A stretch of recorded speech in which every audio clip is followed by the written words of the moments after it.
Shalom Amang Inang. Pada malam ini kita akan memulai pertanyaan daerah kita. Untuk itu kita berdoa hening. Sejenak doa dimulai.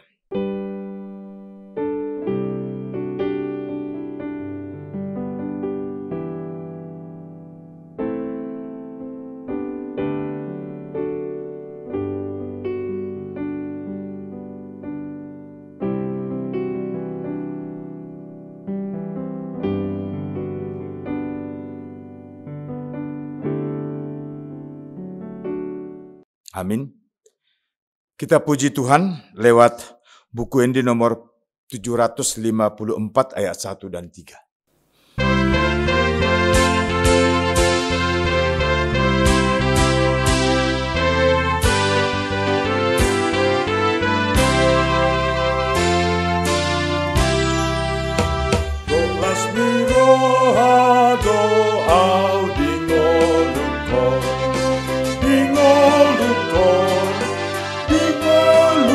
Doklas ni roha doa dingolukon Totong dingolukon Mauliaden doklas ni roha Maringan holong ni Tuhan dia Mauliaden doklas ni roha Maringan holong ni Hania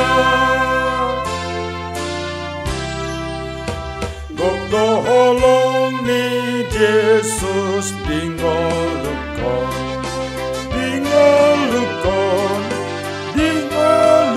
Gokdo holong ni Jesus dingolukon Totong dingolukon Mauliaden Godlas ni roha Maringan holong ni Tuhan dia Mauliaden Godlas ni roha Maringan holong ni Tuhan dia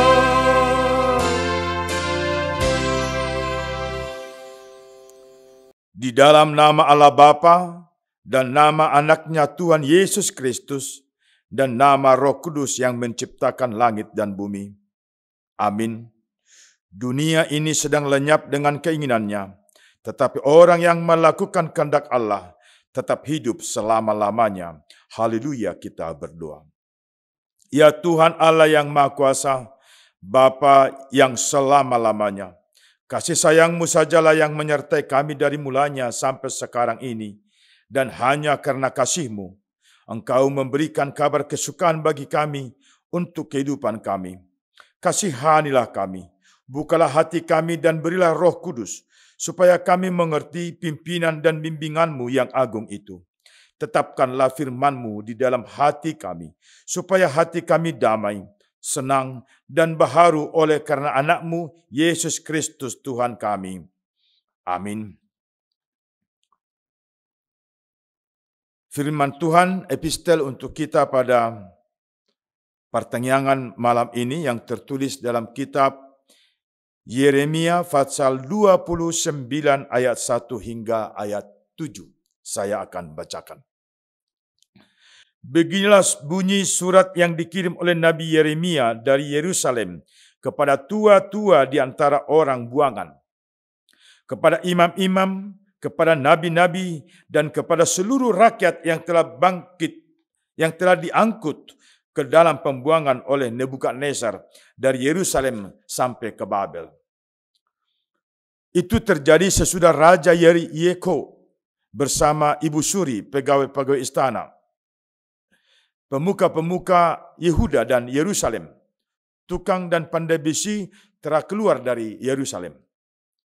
Surat itu dikirim dengan perantaran Elasa bin Safan dan Gemaria bin Hilkia yang diutus oleh Zedekia Raja Yehuda ke Babel kepada Nebukadnezar Raja Babel.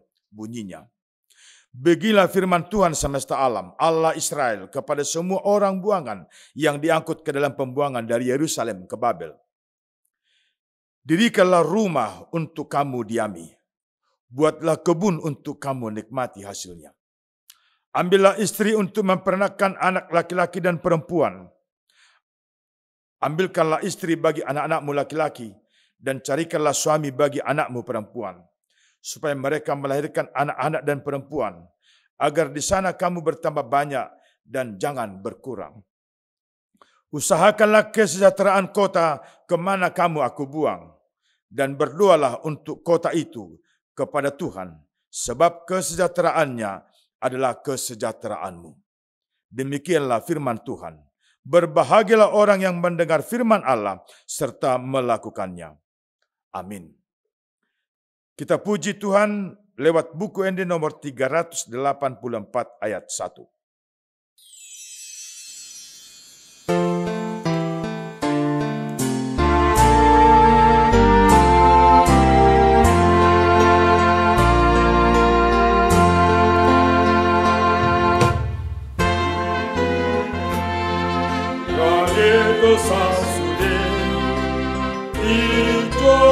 Tuhan itu hitabi rumah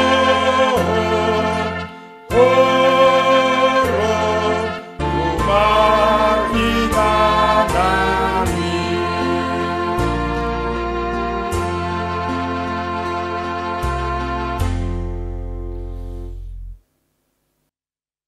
Damai sejahtera Allah dan kasih daripada Yesus Kristus menyertai saudara sekalian. Amin. Firman Tuhan untuk kita pada pertanyaan daerah saat ini tertulis dalam kitab Yakobus pasal 5 ayat 1 hingga ayat 6. Demikian firman Tuhan. Jadi sekarang hai kamu orang-orang kaya, menangislah dan merataplah atas sengsara yang akan menimpa kamu. Kekayaanmu sudah busuk dan pakaianmu telah dimakan ngengat. Emas dan perakmu sudah berkarat dan karatnya akan menjadi kesaksian terhadap kamu dan akan memakan dagingmu serta api. Kamu telah mengumpulkan harta pada hari-hari yang sedang berakhir. Sesungguhnya telah terdengar teriakan besar karena upah yang kamu tahan dari buruh yang telah menuai hasil ladangmu. Dan telah sampai ke telinga Tuhan semesta alam keluhan mereka yang menyabit panenmu. Dalam kemewahan kamu telah hidup dan berfoya-foya di bumi. Kamu telah memuaskan hatimu sama seperti pada hari penyembelihan. Kamu telah menghukum bahkan membunuh orang yang benar dan ia tidak dapat melawan kamu. Demikian firman Tuhan. Saudara-saudara yang kekasih dalam Yesus Kristus, kalau kita memperhadapkan nats ini, secara khusus ayat 1, dengan Kejadian pasal 1 ayat 28, di sana ada perintah yang mengatakan, penuhilah bumi dan taklukkanlah. Seakan-akan bertolak belakang. Karena ada orang menyikapi ayat Kejadian pasal 1 ayat 28 itu dengan ungkapan penuhilah bumi dan taklukkanlah, seakan-akan di sana diberi izin untuk berkuasa, untuk mengeksploitasi bumi dan hasilnya. Sesungguhnya itu adalah sikap yang salah atau tafsiran yang salah. Karena ungkapan Allah dalam Kejadian pasal 1 ayat 28 dengan ungkapan penuhilah bumi dan berkuasalah, itu sesungguhnya dalam rangka melanjutkan pemeliharaan akan ciptaan yang sudah Allah berikan itu kepada manusia lewat Adam. Jadi sifatnya adalah memelihara, menindaklanjutkan pemeliharaan yang sudah Allah awali. Itu. Tetapi orang sering menafsirkan lain menjadi eksploitasi, menguasai. Dan kalau kita juga melihat Matius pasal 19 ayat 23, di mana Yesus mengatakan di sana, seorang kaya sukar masuk surga. Bukan berarti kekayaan menjadi negatif. Bukan berarti orang kaya tidak boleh masuk surga. Yang mau dikatakan di sana adalah kalau dikatakan Yesus seorang kaya sukar masuk surga, itu orang kaya yang bagaimana dulu? Kita lihat nats kita, perikop kita. Saat ini dikatakan kepada masyarakat pada saat itu oleh Nabi, oleh Rasul Yakobus. Jadi sekarang hai kamu orang-orang kaya, menangislah dan merataplah atas sengsara yang akan menimpa kamu. Ada apa? Sehingga ungkapan ini Yakobus katakan. Kita boleh melihat ayat 4, ayat 5 dan ayat 6. Ayat 4 dikatakan di sana, sesungguhnya telah terdengar teriakan besar karena upah yang kamu tahan dari buruh yang telah menuai hasil ladangmu. Dan telah sampai ke telinga Tuhan semesta alam, keluhan mereka yang menyabit panenmu.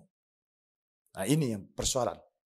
Oleh karena itu sering dikatakan, kemiskinan terjadi karena ada yang mengambil lebih dan bukan haknya. Kemiskinan terjadi karena ada yang mengambil lebih dari bukan haknya. Oleh karena itu orang yang haknya diambil, dia menjerit. Dia berseru. Dia mengadu. Mengadu kepada siapa?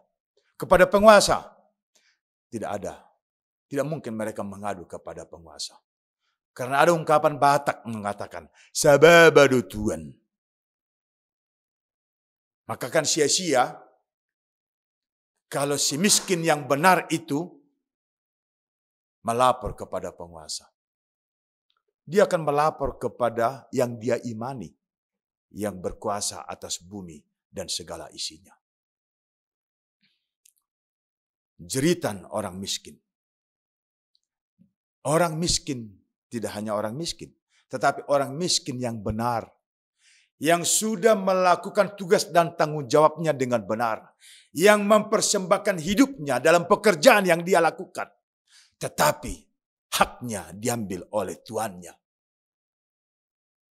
Ya, orang kaya yang tadi, yang menjadi penguasa atas si miskin itu, yang sudah mempekerjakan si miskin itu dalam ladangnya, dia berfoya-foya. Tapi ironisnya lah, dia berfoya-foya di atas penderitaan buruhnya. Penderitaan orang miskin yang sudah membuat dia kaya. Kenapa kita sebut seperti itu? Karena memang para pekerjanya itulah yang membuat hasil ladangnya melimpah ruah. Tetapi kemudian jerih payah si miskin itu dihancurkan. Diobrak-abrik. Yang seharusnya upah yang dia terima dari hasil pekerjaannya menjadi pemenuhan kebutuhan mereka. Mereka tidak dapat apa-apa. Yang ada adalah derita mereka semakin berat. Maka wajar orang yang sudah benar melakukan pekerjaannya, menghargai pekerjaannya dengan sungguh-sungguh. Dan dari sana dia mengharapkan kehidupan keluarganya. Yang dia kemudian tidak dapat apa-apa. Dia menjerit kepada Tuhan. Dia berserah kepada Tuhan. Dia mengadu kepada Tuhan. Dia mengajak Tuhan untuk melihat perkara yang sedang dia alami. Selanjutnya, Rasul Paulus mengatakan kepada semua orang yang pada saat itu yang semena-mena terhadap hukum, semena-mena terhadap kebenaran, semena-mena terhadap orang-orang yang tertindas, dikatakan seperti ini. Dalam kemewahan kamu telah hidup dan berfoya-foya di bumi. Kamu telah memuaskan hatimu sama seperti hari penyembelihan. Ini kalimat yang sangat luar biasa. Dalam kemewahan kamu telah hidup dan berfoya-foya di bumi. Kamu telah memuaskan hatimu sama seperti hari penyembelihan. Biasanya orang yang berfoya-foya, orang yang memuaskan hatinya, itu pada hari sorak-sorai, bukan hari penyembelihan. Tapi Rasul di sini menekankan sama seperti hari penyembelihan. Itu menjadi saat terakhir untuk dia yang melakukan foya-foya itu menghadap hukum, menghadap akhir daripada semuanya. Sama halnya pesta. Akhir dari pesta biasanya adalah piring kotor. Pakaian yang sudah kotor, lusuh. Rasa lelah dan capek. Lokasi pesta yang tadinya hiruk pikuk dengan kemegahan, hanya tinggal puing-puing dan kotoran. Sampah di mana-mana. Maka kalau dikatakan di sini, dalam kemewahan kamu telah hidup dalam berfoya-foya di bumi, memuaskan hatimu sama seperti pada hari penyembelihan. Berarti ungkapan ini sudah nasihat terakhir. Karena kehidupan yang itu sudah akan berakhir, tidak ada lagi.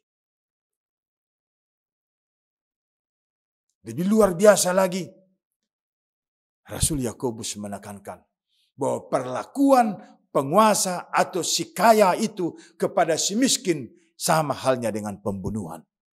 Itu disebut dalam ayat 6. Itu sama dengan pembunuhan. Berarti yang kaya tadi, penguasa tadi, dia bersenang-senang, dia memuaskan hasratnya.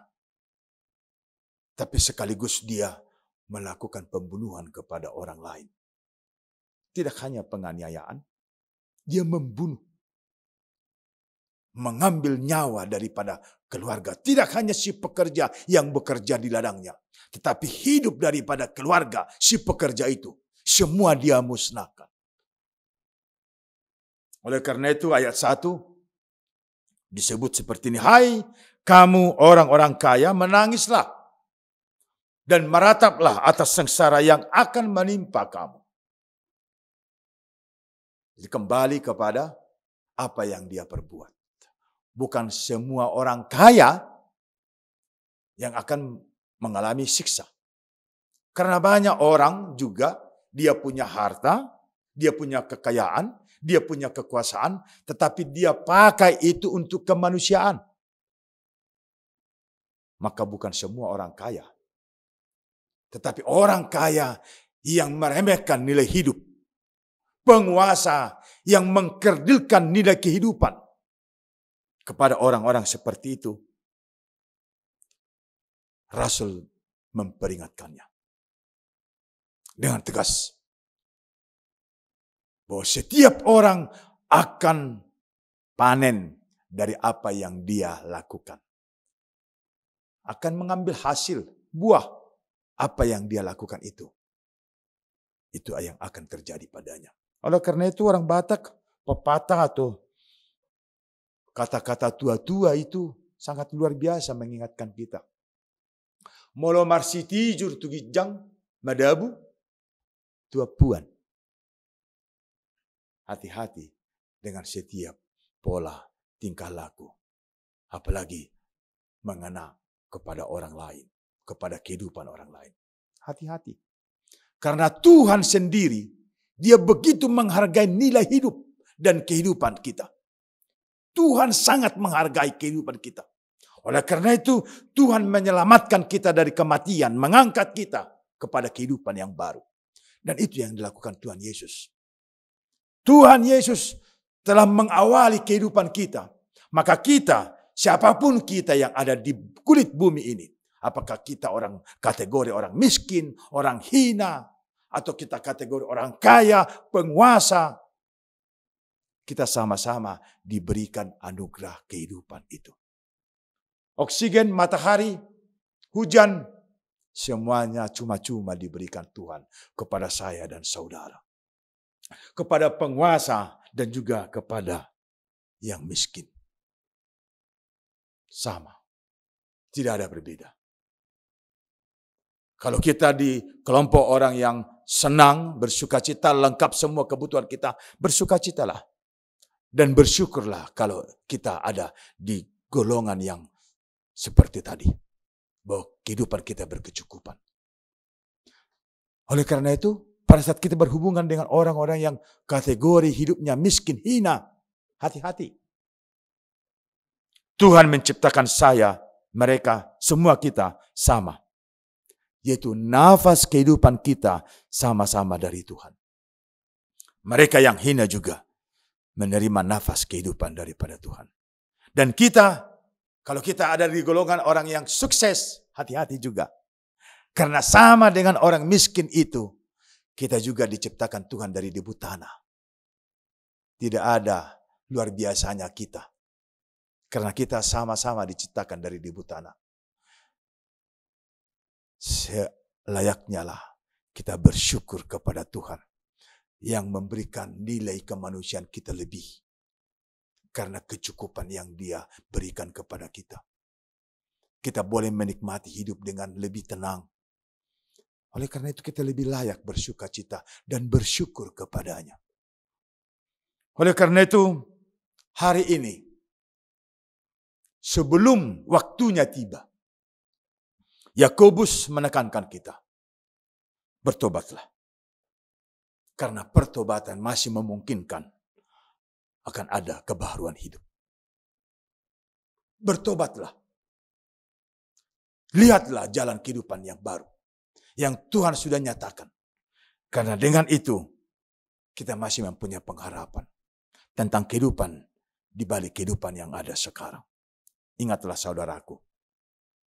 Kehidupan kita tidak hanya berakhir di dunia ini. Kehidupan di dunia ini hanya kehidupan fase yang pertama. Masih ada kehidupan fase yang kedua. Yaitu kehidupan di balik kehidupan sekarang setelah kita melintasi kematian. Maka kalau kita menyanyikan buku Indi yang mengatakan, Tu dia ho, dung mate ho. Sekali-sekali mungkin kita akan membuat seperti ini. Tu dia au, dung mate au. Hualu sima, tu dia au. Sehingga setiap perbuatan-perbuatan kita akan semakin kita rancang untuk sukacita Tuhan, untuk kemuliaan Tuhan. Dengan peduli kepada setiap orang, siapapun dia. Sehina dan semiskin apapun dia. Kita akan menyalurkan tangan kasih kepadanya. Sehingga kehidupan yang ada baginya juga sama nilainya dengan kehidupan yang ada pada kita. Karena kita sama-sama menerima dari Sang Pencipta hidup itu sendiri. Berbahagialah dalam Tuhan. Masa, zaman, apapun itu. Karena sukacita Tuhan selalu mengalir kepada saudara, kepada setiap orang yang percaya kepadanya. Amin. Kita berdoa. Sempurnakan sukacita kami Bapa atas hidup yang Tuhan anugerahkan kepada kami. Dengan kemampuan kami untuk boleh menghargai hidup yang Tuhan berikan juga bagi orang lain. Maka kami mengaminkan bahwa kehidupan kami dan nilai kehidupan kami juga sama dengan nilai kehidupan setiap orang siapapun dia. Sehingga sukacita Tuhan boleh mengalir juga dalam kehidupan kami. Karena kami sungguh-sungguh memakai seluruh anugerah Tuhan yang Tuhan berikan bagi kami. Untuk kebenaran. Untuk pembebasan nilai kehidupan. Dan untuk menyatakan kemuliaan-Mu. Maka layakkan kami Bapa untuk semakin boleh melihat dan memakai seluruh yang Tuhan sudah berkati dalam kehidupan kami setiap orang. Kami mampu memaknainya untuk menjadi kemuliaan-Mu saja. Terima kasih Bapa untuk firman-Mu yang telah menguatkan kami, bahkan mengingatkan kami saat ini. Berkati seluruh umat-Mu Tuhan, yang selalu merindukan persekutuan dengan Tuhan. Yang selalu menginginkan kedekatan dengan Tuhan. Yang selalu mengaminkan firman-Mu adalah kehidupan dan praktek kehidupan yang layak dilakukan setiap orang yang percaya. Inilah kami Bapa, anak-anak-Mu. Dan layakkan kami juga menjadi anak-anak-Mu dalam kerajaan-Mu. Karena Yesus Kristus Tuhan Juru Selamat kami yang hidup. Kami berdoa. Amin. Kita puji Tuhan lewat buku ND nomor 792 ayat 1 dan ayat 2 dan kita serahkan persembahan.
Saya behong tangan di Tuhan, lehon tuau bumi.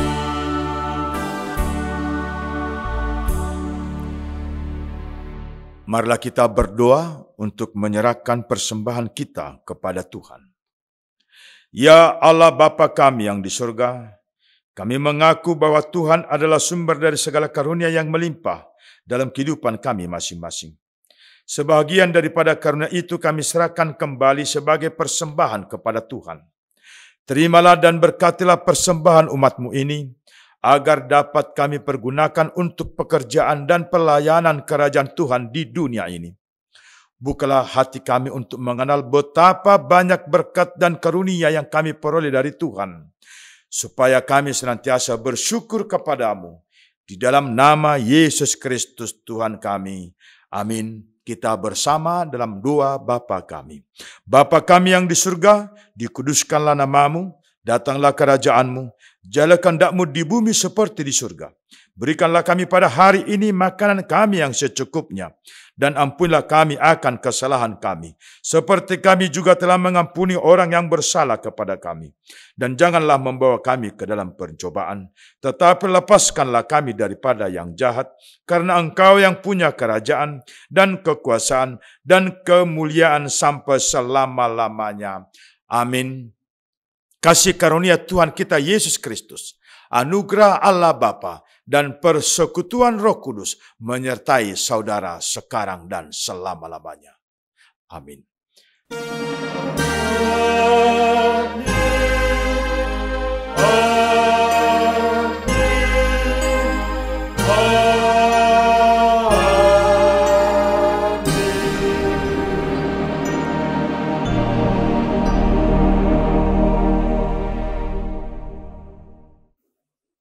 Tuhan menyempurnakan.